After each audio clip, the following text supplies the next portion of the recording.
U rikthyem përsëri në studio mbas fleshit informativ të orës 9:05 dhe siç që tham pak më parë, nuk kemi më vetëm, afër meje është i ftuari për ditën e sotme, afër meje është Fisnik Alili, është një fotograf, një djalë i ri tepër ambicios që do na tregoj më shumë rreth punimeve të tij dhe rreth fotografisë. Fisnik, përshëndetje, mirëmëngjes. Mirëmëngjes edhe për juve dhe për televizionin. Mirë se na erdhe, është kënaqësi që ju kemi sot në studio dhe që do të flasim pak a shumë edhe rreth karrierës tuaj si fotograf, se si filloi, dhe gjithashtu do flasim edhe për fotografinë si fotografisë. Shohim, ne kishim një kronik pak më parë rreth fotografisë, shohim se shumë njerëz janë fokusuar te fotografia, janë të fokusuar tek aparatet fotografik, janë edhe të fiksuar mbas atyre selfieve që këto kohët e fundit janë përhapur shumë, dhe i shohim që shpesh i shpërndajnë edhe nëpërmjet rrjeteve sociale, nëpërmjet Instagramit dhe Facebookut apo shumë rrjete të tjera sociale që po të fillojmë tani ti përmendim. Besoj se s'do i gjejmë fundin. Fisnik, çfarë ju shtyhet merresh me fotografi? Po fotografinë e kam filluar para 4 viteve, ishte po si çdo i ri tjetër me një dëshirë për pas një hobi ose diçka. Fillova me fotografinë, mirë po pa e ditë se do ishte një profesion për mua në të ardhmen. Ishte më shumë dëshira dhe kurreshtja se çka sjell fotografia te një i ri edhe çka mund na sjell neve si një gjenerate e re. Ishte interesante për fillim, edhe kështu filloi vit pas viti të bëj edhe më interesante si drejtim apo si hobi në fillimin e saj.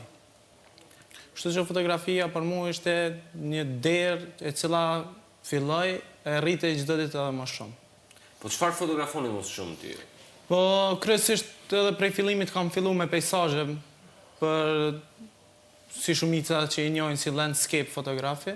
Aty edhe fillova kryesisht me bukuritë tona shqiptare kryesisht, bukuritë e Kosovës, Shqipërisë dhe Maqedonisë, mirë po edhe më gjerë. Aty e kam gjetë veten më shumë, edhe për mua është një lloj fotografisë i cili më tërheq më shumë edhe jep më shumë emocion në ato që e bëjmë. Me pak fjalë keni dashur, pse jo, të bëni edhe një promo të kulturës shqiptare, të bëni një promo, ose dihet fotografia është ajo që shpeshherë është një marketing më vete për secilin objekt, qytet apo secilin gjë që fotografohet. Por a mbani mend cila ka qenë fotografia e parë juaj ose ato fotografitë e para cilat kanë qenë? Po, e mbaj mend, në ato vite kam jetu në Kosovë kam jetu. Ishin fotografitë e lagjës time ku jetoja. Ishte interesante të kishin një aparat në dorë në atë kohë, edhe kam filluar si çdo tjetër me fotografi portrete më shumë sesa fotografitë natyrës, për arsye se ky lloj fotografisë peizazhi do pak më shumë kohë për kushtim edhe më shumë njohuri rreth kësaj. Kam filluar si çdo i ri me portrete, me pamje, me objekte të ndryshme, edhe ato ishin fotografitë e para. Në këto momente kam disa foto që regjia mi ka shfaqur në ekran, mund t'i komentojmë së bashku. Kjo është...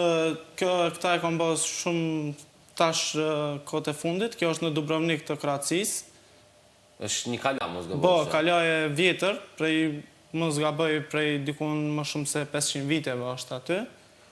Është e vjetër, është tash përdoret edhe si muzej në qytetin e Dubrovnikut.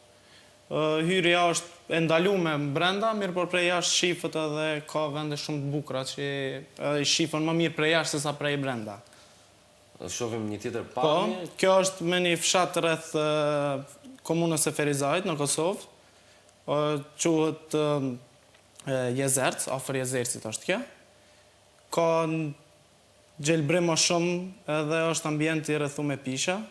Kjo është pashtu në Dubrovnik. Rrugët e vjetra të Dubrovnikut, të rrethuar me këtë lloj stili të ndërtuar prej më shumë se antikitetit nuk i del asnjëherë koha apo jo. Normal. Ky edhe pse qyteti është renovuar pas luftës, për shkak se ka pasur luftë, mirë po është renovuar, mirë po me stilin e njëjtë. Në këto momente shohim? Kjo është në kopshtin zoologjik këtu në Shkup. Është një tigër mos gabojmë. Po, tigër. Kjo është tigër. Të ishim pra fotot dhe kalojmë te ky peizazh. Po, kjo është në liçenin e Matkës. Kjo është në Shqipëri, në Velipoj. Në Velipoj, kjo varg që duket sikur është duke ndetur në qiell, ë? Po. Është me të vërtet një foto tepër e bukur. Keni punuar shumë me Photoshop në atë foto? Ka Photoshop, mirë po është stili veçantë, është teknika long exposure, po për ta përkthyer më shkurt është frame i gjatë kohor, do të thonë për një periudhë kohore prej 15 sekondave, aparati në ato momente shkrep foto pa ndal, edhe krijohet ai lloj stili fotografisë, po. Iluzion, me një fjalë është iluzion, për shkak se ta jep atë efekt fotografie. A kanë domethënie fotot e tua? Kur nisesh të bësh një fotografi, kur nisesh të nxjerrësh një vepër, se është vepër arti, fotografia është vepër arti më vete, edhe një person që mund të bëjë një foto thjesht me telefonin e tij, në fund fare mund të shohim që ka bërë një vepër arti. Po, normal. Mund të them që nisem për ata që tregoj diçka apo të ketë një kuptim, mirë po puna e fotografisë artistike peizazhit, më shumë e ka punën estetike edhe artistike se sa kuptimin. Kuptimi gjithmonë mbetet te secila foto, mirë po për pas një kuptim duhet të ketë edhe ambienti, objekti apo edhe vetë pamja që e ke përpara ta shpreh ata. Mirë po gjithmonë fotot kanë një motiv ose tregojnë diçka. Për shembull, shumica e fotografive, peizazheve tregojnë ambientin ton, vendin ton ku jetojmë, edhe na demonstron që kemi një vend që duhet krenohemi me ata, që shumica prej neve dhe ndoshta nuk e vlerësojmë pas sa duhet, mirë po ka shumë vende edhe kanë motive që patjetër që çdo foto duhet ta ketë edhe atë mesazhin e vet ta përçej te shikuesit apo edhe te artistat e tjerë. Sa rëndësishme është fotografia në jetën tuaj? Po, fotografia, si që ceka dhe më herët, ka zonë vend shumë të rëndësishëm në jetën time dhe tash për tash edhe studioj në atë lloj për fotografi. Edhe mund të them që mund ta quajmë profesion apo hobi? Deri tash mund ta quaj edhe hobi, pasi ende jam në studime, mirë po besoj që në të ardhmen do kthehet në profesion. Ju studioni pikërisht në? Studioj këtu në Shkup, studioj për arte pamore, për drejtimi Fine Arts këtu në Shkup. Në universitetin? Ballkanik. Ballkanik në Shkup. Gjuha mos gabofsha atje, mësimit është anglisht? Anglisht, po. Gjuha mësimit është anglisht. Dhe ju zotroni mirë anglisht. Është një plus më tepër kur të mbarosh shkollën dhe dish një gjuhë plus. Normal. Sa gjuhë dim, aq më mirë është, apo jo? Aq më tepër na zhvillon, aq më tepër neve na bën më bashkëkohor, apo jo? Çdo gjuhë e botës është më e mirë. Dhe çfarë mësoni në këtë fakultet kur flasim pikërisht për këtë deg? Çfarë ju mësojnë atje? Cilat janë ato stile që ju mësojnë, ato fshehtësitë, i quajmë ashtu? Fshehtësitë mund të them që më shumë janë përkushtohet tek arti në përgjithësi. Si do e transmetojmë artin ne te tritë e tjerë? Si mund të bëhemi na artista që të motivojmë tjerët? Kjo është qëllimi edhe i këtij drejtimi. Po ashtu na formon neve profesionalisht në secilin drejtim tonë. Nuk jemi gjithë fotografa, nuk jemi gjithë piktor, mirë po jemi një komunitet i përzirë i artistave aty, ku secili ka atë drejtimin e tij edhe secili mundohet me atë drejtim që ka të shpreh diçka edhe ta motivon dikant tjetër. Kështu që me një fjalë qëllimi i fakultetit ku edhe unë jam, është na mësoj si ta transmetojmë atë njohurinë tonë, si ta transmetojmë artin tonë te tjerët, ti motivojmë tjerët më shumë. A harxhoni shumë kohë me fotografinë? Harxhojmë. Po, një pjesë të madhe të kohës sime shfrytëzoj për fotografi. Mund të them në kohë prej një javë besoj që çdo ditë do të kem pak kohë për fotografinë. Ndoshta jo për të fotografuar, mirë po për të rishikuar fotot apo diçka tjetër gjithmonë gjej kohë për fotografi. A përdorni shumë rrjetet sociale? Rrjetet sociale po, përdori shumë. Tash për tash janë marketingi më i mirë që mund të bëhet një artisti apo çdo lloj njeriu tjetër. Sidomos për foto Instagrame. Sidomos për foto Instagrame, po edhe mos të lënonash edhe tjerë të Facebook-e, gjithçka tjetër që përfshin rrjetet sociale, tash për tash janë ato që neve na shtin me punu më shumë. Çfarë mund ta dallojë një fotograf që sapo ka filluar atë zanatin me një fotograf që ka vite? Kuptohet që përvoja e gjithë ato gjëra, po cilat janë ato gabime që bën shpesh një fotograf që sapo ka marrë aparatin në dorë? Po gabimet mas shumë të janë gjithmonë te puna artistike. Askush nuk ka lind i ditur, mirë po me kohë ato mëson ato gjëra gjithmonë. Puna është kompozicioni edhe renditja mrena një foto si bëhet, ngjyrat e gjithçka tjetër. Mirë po, secili i ri, secili që ka fillu fotografin, i ka të gabime pa tjetër. A ka të bëj aparati fotografik tek një fotograf? Thënë që një fotografi mirë mund nxjerrë një foto të mirë edhe me një telefon celular. Nuk është që ka dhe shumë rëndësi aparati fotografik, mirë po prape ka rolin e vetë. Gjithçka që është më e përsosur... Ta ishim anash pastërtinë e fotografisë. Normal. Mirë po, kuptimi edhe mesazhi i fotografisë nuk varet nga kualiteti, varet prej pamjes, prej motivit që është fotografu. Për ata, aparati fotografik, aq sa është i rëndësishëm, aq është edhe i parëndësishëm nëse flasim për teknologjinë e avancume. Do të thonë me një pajisje shumë më thjesht mund bëhet e njëjta për ta përçuar mesazhin e cila bëhet edhe për ata. A e përdoni shumë Photoshopin fotot tuaja? Po, nëse flasim për Photoshopin si lloj mjeti, tash Photoshopi është ai që gjithkush e përdor. Shumica fotografë në botë. Po, normal, ajo dihet. Për të hequr ato defektet e momentit. Defektet, po. Nuk ka shans një fotografi tjetë e përsosur gjithmonë. Ka gabimet e saj. Mirë po, teknikat që punohet, që në fakt edhe që e punojon, është teknik e avancume dhe kërkon paka shumë edhe këto programet kompjuterike për t'i arrit një fotografi si ajo. Mirë po tash teknologjia prapë tham ka avancu shumë edhe nuk ka nevojë edhe as shumë tash për programet kompjuterike për të arrit ato qëllime. Kemi tash prej brenda aparatit arrijen edhe shumica e atyve foto. Efekteve. Efekteve, patjetër. Çfarë dallon një fotograf video të 80-ta me një fotograf të kohës moderne? E dallon niveli artistik.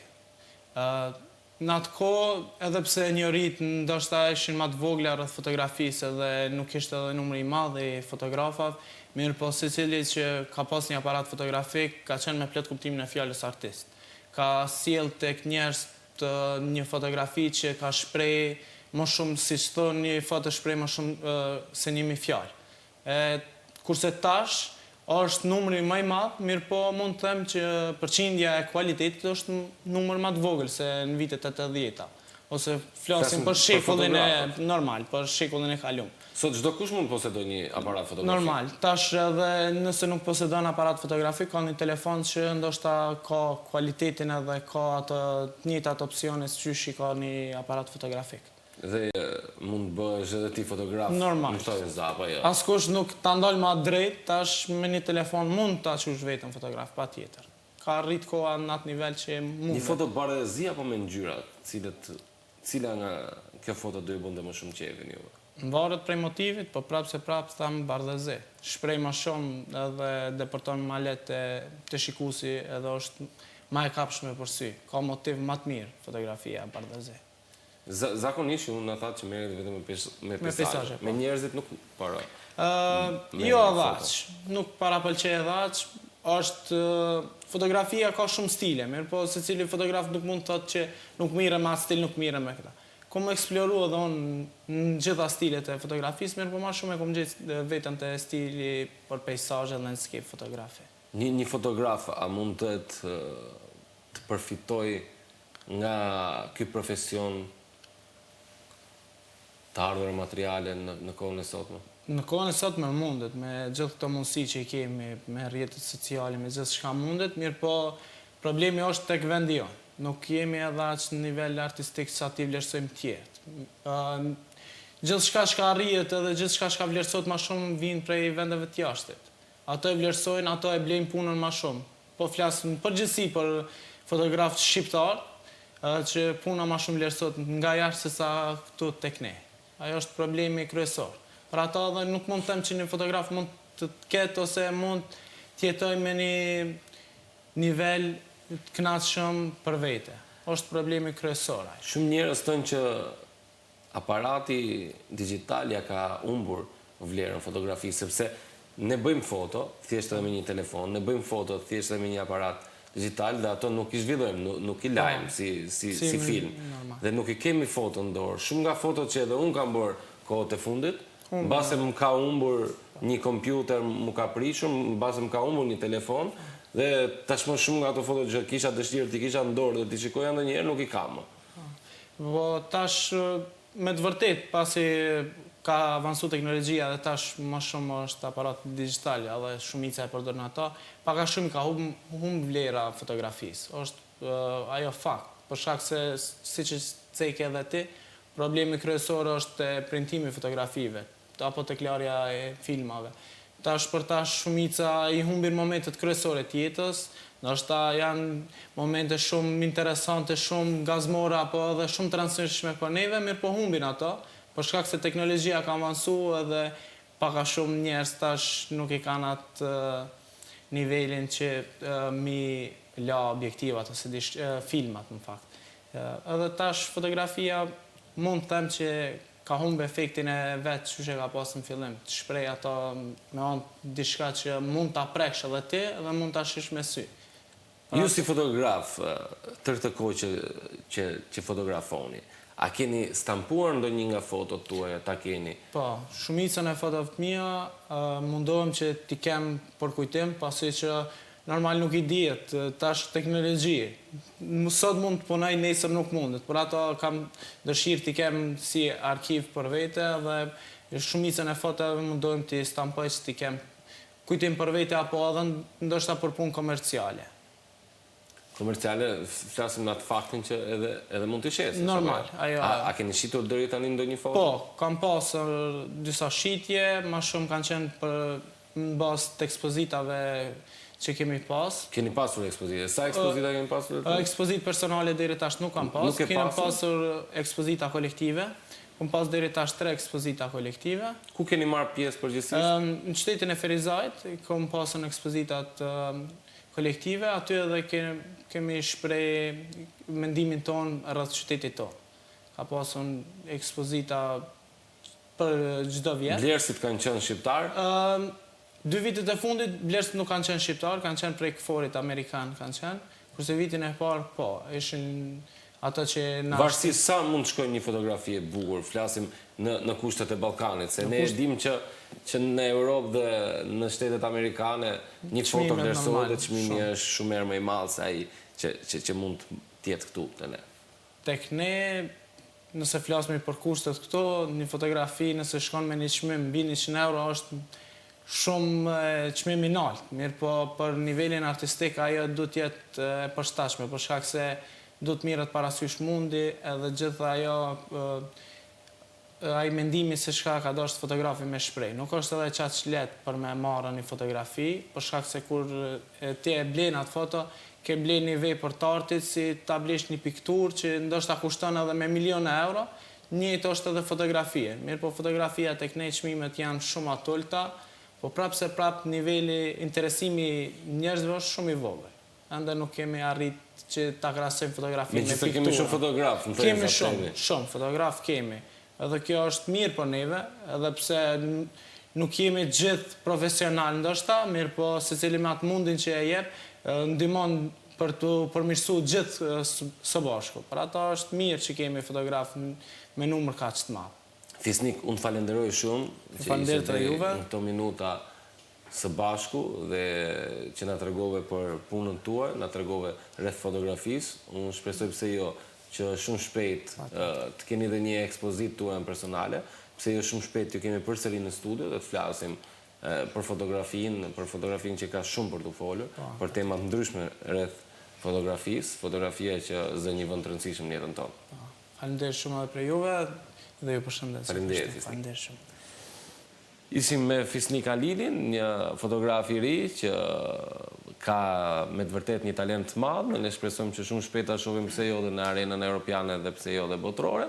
Unë ju falenderoj që na ndoqët deri në këto minuta. Unë do ju lej këto momente me recetën e ditës, me menut e veçanta që na vijnë nga restorante të ndryshme të Maqedonisë, por jo vetëm, dhe mbas recetës së ditës, ju mos e ndroni stacionin sepse do të qëndroni në vazhdim me emisionet dhe programet e ndryshme të televizionit Qenja.